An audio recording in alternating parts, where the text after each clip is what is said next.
예, 말씀의 미사일을 발사하라라는 제목으로 하나님 말씀 증거하도록 하겠습니다. 예, 역대상 25장은 다윗의 성가대 조직을 하는 내용들이 나와 있습니다. 그런데 그 수준이 군대 수준으로 조직을 했다는 것입니다. 그러니까 군대의 군사력과 우리 성가대의 찬양의 능력을 거의 똑같이 여겼다라는 거예요. 다시 한번 1절 한번 읽겠습니다. 시작. 다윗이 군대 지휘관들과 더불어 아삭과 해만과 여두둔의 자손 중에서 구별하여 섬기게 하되 수군과 비파와 재금을 잡아 신령한 노래를 하게 하였으니 그 직무대로 일하는 자의 수여는 이러하니라. 여기 보세요. 군대 지휘관과 더불어 대등하게 성가대를 뒀다라는 것입니다. 우리 모세 시대 때는 성가대가 없었습니다. 모세 시대 때의 그 조직은 레위인 조직이 있었고 그다음에 제사장 조직이 있었습니다. 그리고 다윗 때 와가지고 최초로 나오는 거예요. 성가대 조직을 했다라는 것입니다. 그러니까 성막과 성전을 섬길 때는 이게 제사장 조직만 있으면 되잖아요. 그런데 다윗 때 와가지고 성전을 만들고 성가대 조직을 했다라는 것입니다. 그리고 성가대를 제사장 밑에 둔 게 아니에요. 왕 직할로 왕 밑에 성가대를 두고 이렇게 섬겼다는 것입니다. 6절을 한번 읽어보겠습니다. 시작. 이들이 다 그들의 아버지의 지휘 아래 재금과 비파와 수금을 잡아 여호와의 전에서 노래하여 하나님의 전을 섬겼으며 아삭과 여두둔과 해마는 왕의 지휘 아래 있었으니 왕의 지휘 아래 있었다. 왕 직할이 성가대였다는 것입니다. 무슨 뜻이죠? 순발력이죠. 아무 때나 부르면은 왕이 부르면은 찬양할 수 있고 왕이 모이라 그러면 모여서 영광 돌릴 수 있는 것이죠. 그러니까 그만큼 다윗은 찬양의 힘을 의지했다라는 것입니다. 그리고 직접 동원할 수 있도록 항상 옆에 뒀다. 그러니까 군사력만큼이나 중요하게 여겼던 것이 찬양의 능력으로 생각했다라는 거죠. 그래서 다윗의 측근 그러면 누가 측근이겠어요? 성가대가 측근이에요. 옆에서 항상 찬양하고 그랬다는 것입니다. 그러니까 찬양 한번 제대로 하면은 뭐 국론을 하나로 만들 수도 있고 찬양 한번 하면은 사기가 올라가기도 하고 찬양하면은 하나님의 임재가 있잖아요. 그러니까 매 순간 예배할 준비가 돼 있었다. 그게 다윗이었다는 것입니다. 다윗의 이 통치에 있어서 음악이 차지하는 음악 이 역할 이게 엄청났다는 것입니다. 다윗이 왜 이렇게 음악에 이렇게 매달렸을까? 뭐 여러 가지 있겠지만 과거 목동이었기 때문에 목자였기 때문에 그랬다라는 얘기를 많이 합니다. 목동이 시간이 무지 많잖아요. 양하고 뭐 맨날 놀겠어요. 그냥 앉아가지고. 그래서 목동들이 맨날 하는 일이 별자리 만드는 거예요. 별만 쳐다보니까 밤에 별자리 다 만들고 별이 어떻게 움직이는지 그래서 반쯤은 천문학자가 되는 거고요. 나머지 시간에는 계속해서 노래를 만드는 겁니다. 스위스 산에서 그 요들송이라는 거 있잖아요. 그죠? 목동들이 만드는 거잖아요. 다. 이렇게 불러보고 저렇게 불러보고 힘드니까 말하기 힘드니까 뭐 이상하게 부르면 흉내를 냈으면 좋겠는데 낼 수가 없어가지고 요들송 부르고 뭐 그런 식으로 음악을 이렇게 만들어냈다는 것입니다. 그러다 보니까 뭐 악기도 있겠죠. 악기도 생각해 보세요. 그 연습을 뭐 예를 들어서 수금이라 그러면 그 연습 얼마나 했어? 그러면은 뭐 한 20년 이렇게 말할 수 있겠죠. 그냥 앉아서 똑같은 거 음악만 하니까 생각보다 이렇게 같은 자리에 오래 있는 사람들이 음악적인 훈련이 또 엄청나게 되겠죠. 재금은 이렇게 심벌지라 그러잖아요. 이거는 그 악장 지휘자가 하는 게 심벌지고 수금 뭐 이런 것들 하프 같은 거 있잖아요. 그런 거 되게 잘 연주했다라는 것입니다. 그리고 이 다윗이 성가대 조직할 때 내용을 보면은 굉장히 디테일해요. 이렇게 대충 모여가지고 찬양하라 이렇게 되신 게 아니라 이게 24반차를 만들어서 12명의 솔로이스트를 세우고 여기 솔로이스트거든요. 이 사람들 세워가지고 최고의 것으로 하더라는 것입니다. 그래서 여러분들 베스트가 되기 위해서는 디테일이 강해야 됩니다. 지금도 보면 그래요. 대충 부르면 절대 성장 없습니다. 시간이 가면 갈수록 정확해야 되거든요. 디테일 하려고 그러면 공부를 해야죠. 공부하지 못하는 사람들은 디테일이 뭔지 모르잖아 자기가. 그래서 어느 정도 수준이 되놓으면 디테일이 가능한 정도로 이렇게 전이가 돼야 돼요. 말씀도 마찬가지 아니에요. 맨날 모여가지고 1, 2, 3 설교하면서 뭐 소리 지르면서 하는 설교 그것도 중요하지만 이게 목사도 연구를 해야 되거든요. 그래서 굉장히 깊이 들어가다 보면 말씀에서 디테일이 나오죠. 이게 왜 나왔는지 어떻게 나왔는지 그러니까 연구하는 게 돼야지 깊어지지 않겠어요? 그러지 않으면 롱런 못하죠. 오래 못 가요. 그러니까 뭐든지 디테일이 최고의 것이 될 수 있다는 것입니다. 옛날에 제가 국립중앙박물관장 그분이 하시는 얘기를 들어봤어요. 불상이 있잖아요. 동아시아 3개국. 그러니까 옆에 서쪽부터 뭐 중국, 한국, 일본 이렇게 동아시아 3개국이 있는데 불상이 뭐 전통이 비슷하기 때문에 비슷비슷하대. 겉으로 보면 비슷비슷한데 이게 어느 나라 건지 아는 방법 나 그 말이 너무너무 재밌더라고요. 불상에 있어서 디테일이 제일 중요한 게는 밑에 그 불상에 받침대 있죠. 두 발이 있잖아요. 두 발의 받침대. 받침대가 있는데 받침대에 두 개 다 오른발 왼발을 다 고정시킨 건 일본이래요. 안 보이지만 두 개 다. 그리고 하나만 고정시킨 거 그거는 한국과 아니면 중국과래요. 그렇게 얘기하더라고요. 그다음 또 하나가 뭐냐 그랬더니 등 쪽. 이게 잘 보이지 않는 거, 이렇게 잘 보이지 않는 부분이 거칠거칠하게 해놓은 거는 한국 거고, 거기 매끈한 건 중국과 일본 거라고. 그래서 한국은 그분은 뭐 나쁘지 않게 얘기하더라고요. 이렇게 실용적인 민족이라고. 보이지도 않는데 뭐하러 열심히 하고 하나만 해도 얼마든지 붙어 있다고 그거. 그러면서 그게 어느 나라에서 만든지 아는데 우리 한국 사람들이 이렇게 빨리빨리 근성과 이렇게 실용적인 근성, 그걸 좋게 얘기하더라고요. 이거는 몇천 년 된 거라고. 신라 때 것도 뒤져보면 다 그렇게 만들었대요. 뭐 그렇게 얘기하더라고요. 그래서 일리가 있다 이런 생각을 해봤습니다. 그러나 예배 드릴 때 이렇게 하면 안 되죠. 불교는 그렇게 하더라도 예배 드릴 때 디테일해야 되죠. 디테일이 안 될 때 문제가 됐던 게 우사. 하나님 말씀을 철저히 연구하고 말씀 그대로 하지 않았던 것 때문에 수레로 옮기고 꽤 메워야 된다는데 손대면 안 된다는 손대고 그래 죽었잖아요. 그러니까 디테일이 그만큼 중요하다는 것입니다. 아론의 두 아들, 첫째 아들, 둘째 아들이 죽었죠. 왜? 다른 불로 분향했기 때문에. 하나님께서 그 말씀하신 그 내용이 있잖아요. 출애굽기에 나오는 그대로 해야 되는데 그대로 안 하고 그냥 뭐 불에 뭐 브랜드가 있냐 그불이지 그렇게 하다가 나답과 아비후가 죽잖아요. 이게 무슨 얘기예요? 디테일의 중요성이죠. 뭐 지금도 우리가 처음부터 그렇게 다 해야 된다는 건 아니지만 시간이 가면 갈수록 하나님 말씀에 대한 디테일이 있어야지만 된다라는 것입니다. 그러면서 다윗은요 절대 얼렁뚱땅했던 사람이 아니에요. 굉장히 디테일이 강했던 사람입니다. 이게 자기가 만든 거기 때문에 뭐 성경의 어떤 배경이 있는 건 아니잖아요. 성가대를 만들 때도 제사장 조직하고 똑같이 만들었어요. 24반차 로테이션하고 제비 뽑아서. 그러니까 항상 매너리즘에 빠지지 않죠.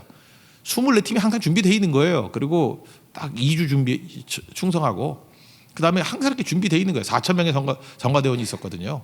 그들 가운데 이렇게 조직을 해서 12명씩은 솔로이스트죠. 노래 제대로 익숙한 자. 이것도 한번 읽어볼까요? 우리 7절부터 9절까지 한번 읽겠습니다. 시작. 그들과 모든 형제고 여호와 찬송하기를 배워 익숙한 자의 수여가 288명이라 이 무리에 큰 자나 작은 자나 스승이나 제자를 막론하고 다 같이 제비 뽑아 직임을 얻었으니 첫째로 제비 뽑힌 자는 아삽의 아들 중 요셉이요 둘째는 그달리아니 그와 그의 형제들과 아들들 12명이요 이렇게 나오죠. 이게 배워서 익숙한 자 이건 뭐예요? 대충 하는 사람들 절대 안 세웠다는 거예요. 철저하게 준비되고 훈련된 사람. 왜 288명이죠? 24 곱하기 12 하니까 24개 반을 만들어 놓고 12명씩 솔로이스트를 이 사람들은 대충 하는 사람이 아니에요. 철저히 익숙한 사람들을 세웠다라는 것입니다. 그리고 준비하고 연습해서 만전을 기했다. 그래서 하나님 앞에서 꼭 이런 모습이 있어야 된다고 생각을 합니다. 그 많은 연습을 하고 근데 연습을 했는데 제비 뽑으니까 누가 될지 모르잖아요. 그러니까 뭐예요? 항상 스탠바이 하고 있어야 되는 거죠. 깨어 있어야 된다라는 거. 이게 되게 중요한 거죠. 그래서 우리가 준비한 것만큼 그냥 준비도 안 하고 쓰임 받는 거 그것도 문제지만 준비했다고 또 다 쓰임 받는 것도 아니에요. 항상 이렇게 준비되어 있는 거. 그 준비된 게 뭐겠어요, 그게? 이게 일종의 제가 볼 때 무협지 정신하고 좀 비슷한 것 같아요. 저는 어린 시절에 그 무협지를 되게 많이 읽었는데 무협지 읽어보면요, 되게 그 스승이 뭐 이렇게 되게 이게 애들이 불행해져요. 뭐 부모님이 뭐 원수에게 죽고 막 이래가지고 산에 올라가요. 올라가면 이제 뭐 원수를 갖겠습니다. 이러면 그 산에 있는 도사님이 꼭 청소시켜. 청소도 뭐 1, 2개월 시키는 게 아니라 한 10년쯤 시켜요. 청소. 그죠? 청소시키고 허드렛 일, 뭐 빨래하라 뭐 이런 거. 그래서 이게 분노가 다 깨지고 자기가 녹아버리는 거예요. 그죠? 인격이 이렇게 교만도 사라지고 분노도 사라지고 다 깨지고 난 다음에 그때 비로소 이제 뭐 무술도 가르치고 하는 그런 것들이 나오더라고요. 소리 나지 않을 때. 무술 정신만 그렇습니까? 하나님께서도 우리를 쓰실 때 그렇게 하시는 것 같아요. 이렇게 인격적으로 모난 게 있을 때 잠깐 우리 쓰임 받고 싶어 하잖아요. 빨리빨리 하려고 그러고.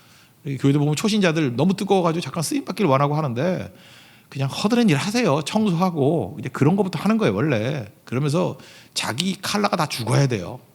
그러니까 하나님께서 사용하실 때 뭐 순식간에 사용하는 거거든요. 그때 사용하는 거죠. 이게 칼과 칼집으로 비유할 수 있는데 칼을 실력이라고 합시다. 칼은 되게 좋은 거잖아요. 날카로운 칼, 뭐 면도칼 같이 이렇게 잘 베지는 명검.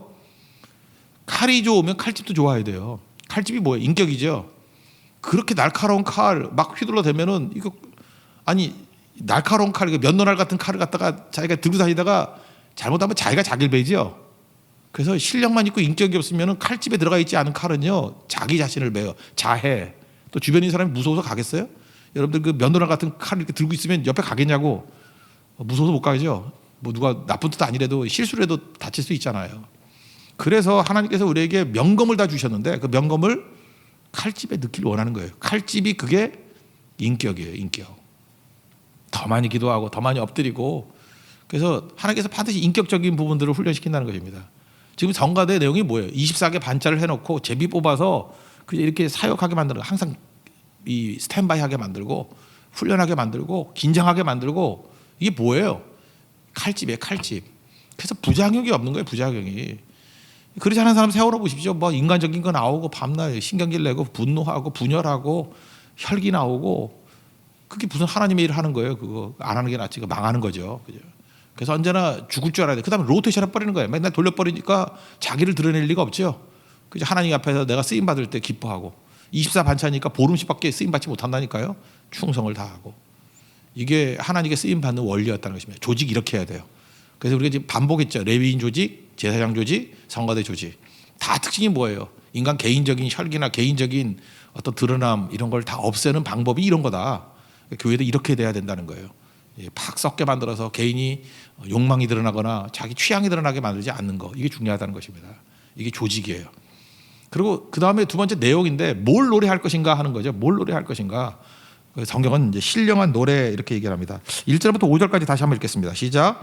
다윗이 군대 지휘관들과 더불어 아삽과 헤만과 여두둔의 자손 중에서 구별하여 섬기게 하되 수금과 비파 재금을 잡아 신령한 노래를 하였으니 그 직무대로 일하는 자의 수요는 이러하니라. 아삽의 아들들은 삭굴과 요셉과 느다냐와 아사렐라니 이 아삽의 아들들이 아삽의 지휘 아래 왕의 명령을 따라 신령한 노래를 하며 여두둔에게 이르러서는 그의 아들들 그달리아와 스리와 여사야와 시므이와 하사랴와 마따디아 6사람이니 그의 아버지 여두둔의 지휘 아래 수금을 잡아 신령한 노래를 하며 여호와께 감사하며 찬송하며 헤만에게 이르러는 그의 아들들 붓기야와 마따냐와 우시엘과 스브엘과 여리목과 하나냐와 하나니와 엘리아다와 갓달디와 로맘디에셀과 요스부 가사와 말로디와 호딜과 마하시오시라. 이는 다 헤만의 아들들이니 나팔을 부는 자들이며 헤만은 하나님의 말씀을 가진 왕의 선견자라. 하나님이 헤만에게 14아들과 3딸을 주셨더라. 여기 뭐 세 사람 뭐 지휘자 나오는 거 알죠?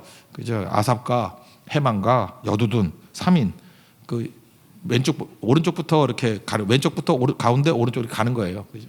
아삽이 오른쪽, 여두둔이 왼쪽, 가운데가 헤만. 헤만은 사무엘의 손자죠. 이렇게 3인이 지휘를 했다는 것입니다. 근데 핵심이 뭐예요? 신령한 노래를 노래했다는 거예요. 신령한 노래. 여기 난해주 1번 보기가 뭐라 되어 있어요? 예언을 뜻함.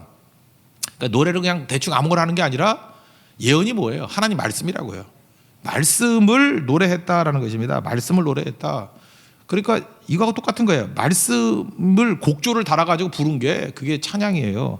아무거나 부르는 거 아니죠. 그래서 여기서 신령한 노래를 한 게 라바인데 라바라는 게 어원 같은 어원인 나비예요.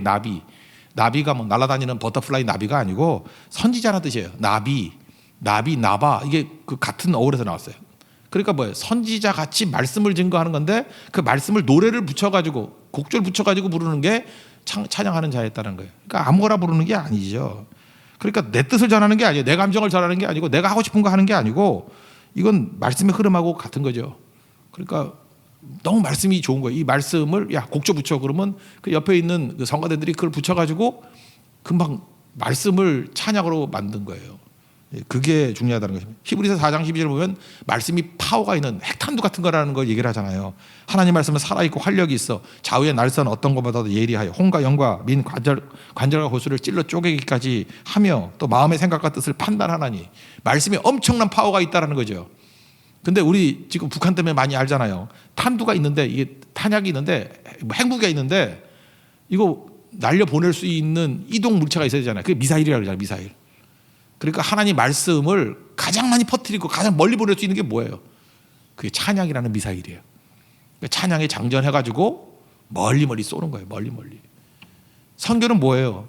그 찬양으로 갈 수 없으니까 우리 몸으로 가서 하는 거죠. 사실 보세요. 여러분들이 찬양으로 부르는 것들이 제일 오래 가지 않아요? 왜냐하면 그 금방 외울 수 있고. 그죠? 찬양으로 만들라는 거예요. 중요한 것들을. 그래서 우리 교회에서도 웬만하면 이제 작곡도 하고 작사도 많이 해가지고 자꾸 만들어내잖아요.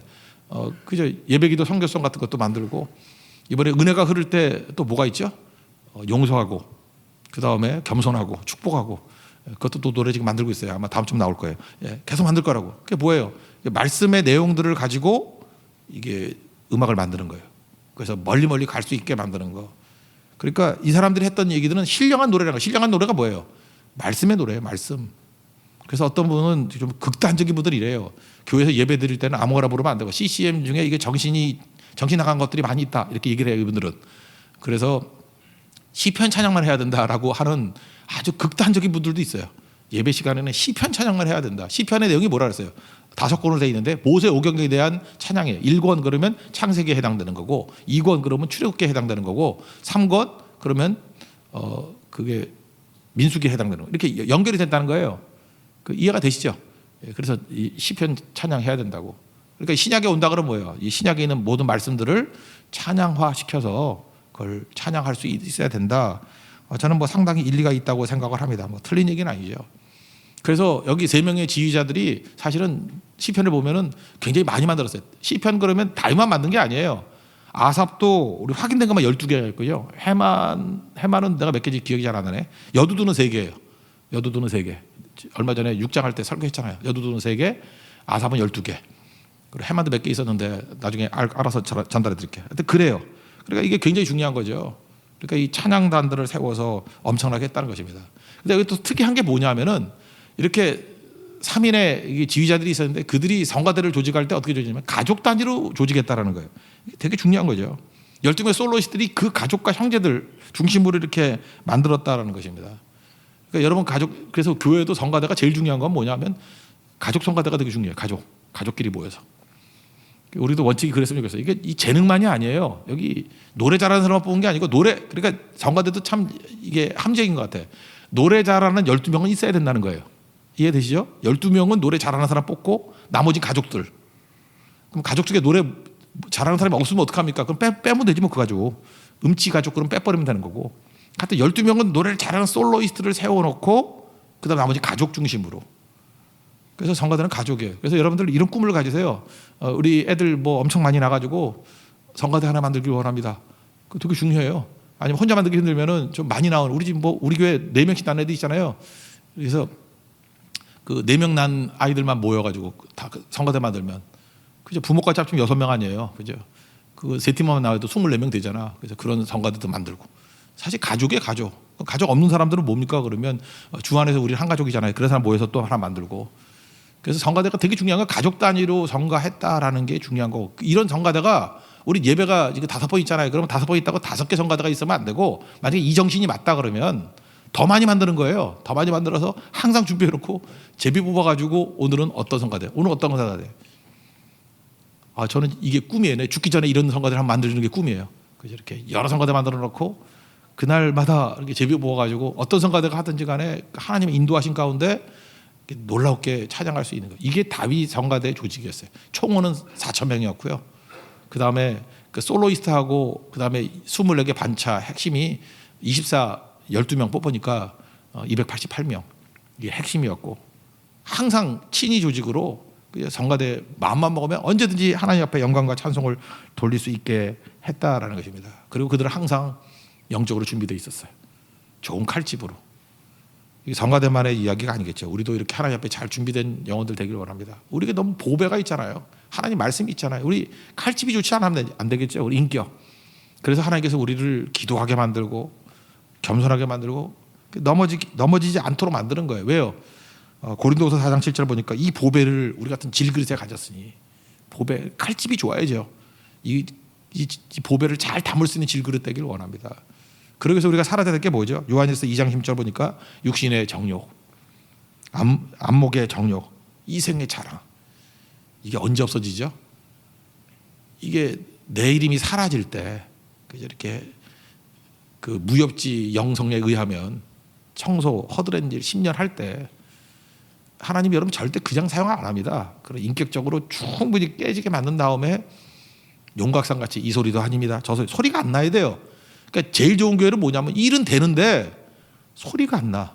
일은 되는데 누가 일꾼이지 알아요? 일은 분명히 되고 있는데 소리가 안 나. 소리가 안 난다는 것 자체가 벌써 그 인격 빵점이에요. 칼집이 나쁜 거예요, 그거. 명검은 칼집도 좋아야 된다는 거예요. 하나님, 제가 말씀을 잘 담을 수 있는 질그릇 되기를 원합니다. 좋은 칼집 되기를 원합니다. 그리고 칼 내용이 뭐예요? 신령한 노래. 하나님 말씀이 잘 증거되기를 원합니다. 다윗은 이 신령한 말씀을 잘 증거하기 위해서 이렇게 디테일하게 엄청난 조직을 만들었어요. 그리고 노래함으로 백성들을 이끌어가고, 그래서 다윗 시대가 가장 하나님의 영광이 임하던 시대라는 것입니다. 우리도 하나님 앞에서 이런 영광스러운 임재가 있는 우리 성가대 조직 같은 군사력에 필적할 만한 그런 강력한 교회가 되는 축복이 임하기를 기원합니다. 예, 자리에서 일어나겠습니다. 예배기도 선교성 우리 찬양하겠습니다. 그리고 기도하겠습니다. 예배기도 선교성.